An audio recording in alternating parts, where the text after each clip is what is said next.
আসসালামু আলাইকুম। কেমন আছেন সবাই? আশা করছি আল্লাহর রহমতে সবাই ভালো আছেন। নতুন আরেকটি ভিডিওতে আপনাদের স্বাগতম। গত ১৬ তারিখ যে এসএসসি পরীক্ষা ২০২৫ এর রেজাল্ট প্রকাশিত হয়েছে, তুলনামূলকভাবে অন্যান্য বছরের তুলনায় অনেক খারাপ হয়েছে। এজন্যই ১৭ তারিখ তার মানে আজ থেকেই অনলাইনের মাধ্যমে পুনর্নিরীক্ষণের ফলাফলের জন্য আবেদন শুরু হয়েছে। আপনারা কিভাবে এসএসসি পরীক্ষা ২০২৫ এর ফলাফল পুনর্নিরীক্ষণের আবেদন করবেন, চলুন আমরা বিস্তারিত এ টু জেড আজকে আলোচনা করব। আমি আবারও বলছি, আপনারা কিভাবে এসএসসি পরীক্ষা ২০২৫ এর ফলাফল পুনর্নিরীক্ষণের জন্য আবেদন করবেন, এ টু জেড বিস্তারিত দেখব। চলুন আমরা গুগলে চলে যাই।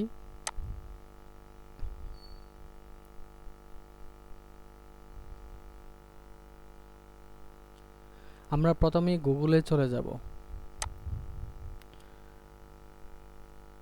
গুগলে গিয়ে টাইপ করব, আপনি যে পুনর্নিরীক্ষণের আবেদন করবেন, আবেদনের যে ওয়েবসাইটটি রয়েছে, আমাকে প্রথমে উক্ত ওয়েবসাইটে চলে যেতে হবে। এর জন্যই আমরা গুগলে গিয়ে সার্চ বাটনে টাইপ করব RESCRUTINY, তাহলে আমাদের উক্ত ওয়েবসাইটটি চলে আসবে। দেন আমরা ইন্টারে হিট করব। আমরা প্রথমে যে লিঙ্কটা রয়েছে, প্রথম যে ওয়েবসাইটটি রয়েছে, উক্ত ওয়েবসাইটে ক্লিক করব। রেসক্রুটিনি, এই উক্ত ওয়েবসাইটে ক্লিক করব। আমাদের সামনে চলে আসছে উক্ত ওয়েবসাইট, যে ওয়েবসাইটের মাধ্যমে আমাকে পুনর্নিরীক্ষণের জন্য আবেদন করতে হবে। আমরা প্রথমে বোর্ড সিলেক্ট করে দেব, তারপর এইচএসসি রোল নাম্বারটা দিয়ে দেব, তারপরে এইচএসসি রেজিস্ট্রেশন নাম্বারটি রয়েছে, এই রেজিস্ট্রেশন নাম্বার দিয়ে আমরা জমা দিন এই বাটনে ক্লিক করব। আমি তাহলে বোর্ডটা সিলেক্ট করে নেই, রোল নাম্বার দিয়ে নিচ্ছি।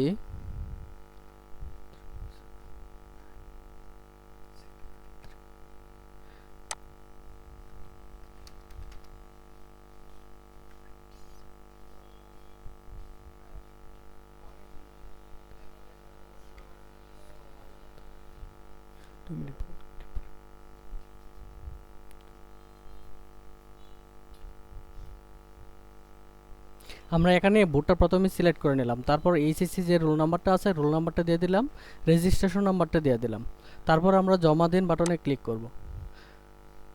তারপর আমাদের আরেকটি পেজে নিয়ে আসছে, এখান থেকে আমরা মোবাইল নাম্বারটা দিয়ে দেব,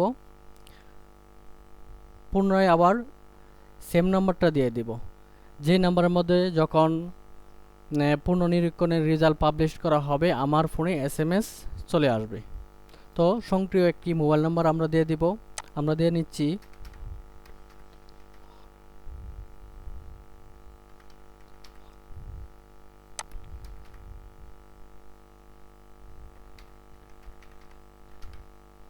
আমরা জমা দিন বাটনে ক্লিক করব।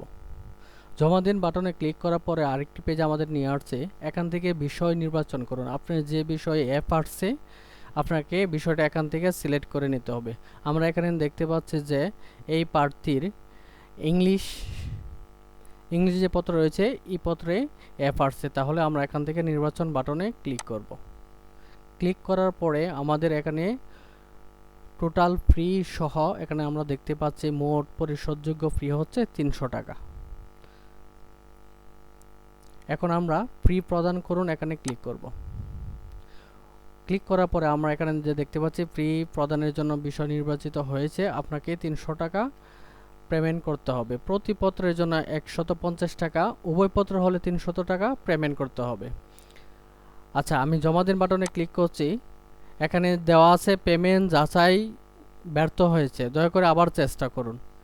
এখানে এই মেসেজটা যেহেতু দেখা আসছে, আমরা প্রথমেই এখান থেকে চলে যাব রাইট সাইডে, এখান থেকে আগে হেল্প যে আছে অপশনে আমরা এখান থেকে ক্লিক করব। ক্লিক করার পর আমরা যে আমাদের সামনে যে ফ্রি প্রদানের এটি আছে, উক্ত সাইটটি চলে আসছে। এখানে আপনি দেখতে পারবেন বিকাশের মাধ্যমে কিভাবে পেমেন্ট করবেন, নগদের মাধ্যমে কিভাবে পেমেন্ট করবেন, রকেটের মাধ্যমে কিভাবে পেমেন্ট করবেন।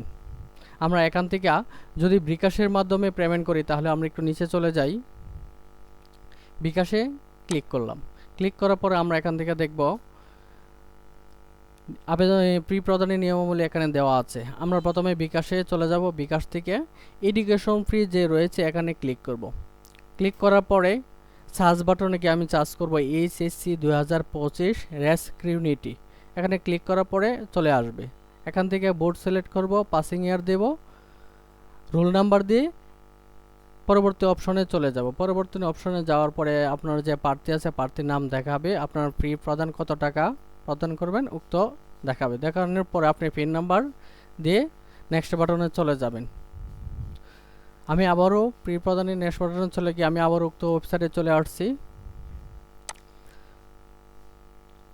চলে আসার পরে এখানে আবার আমি জমা দিন অপশনে ক্লিক করব। তাহলে আমাকে আমার বাম পাশের যে অপশনটা রয়েছে এখানে দেওয়া হইব ধন্যবাদ আপনার ফি পরিশোধ করা হয়েছে। ঠিক আছে, এই হলো 2025 ফলাফলের পুনর্নিরীক্ষণের আবেদনের নিয়মাবলী। আজকের মতো এখানেই শেষ করছি। সরি, একটা কথা বলতে ভুলে গেছি। আপনার যদি এই ভিডিওটি ভালো লাগে তাহলে আমাদের যে ইউটিউব চ্যানেলটি রয়েছে চ্যানেলটি সাবস্ক্রাইব করে অল বাটনে প্রেস করে একটি লাইক দিয়ে দেবেন। আজকের মতো এখানে শেষ করছি। আসসালামু আলাইকুম, আল্লাহ হাফেজ।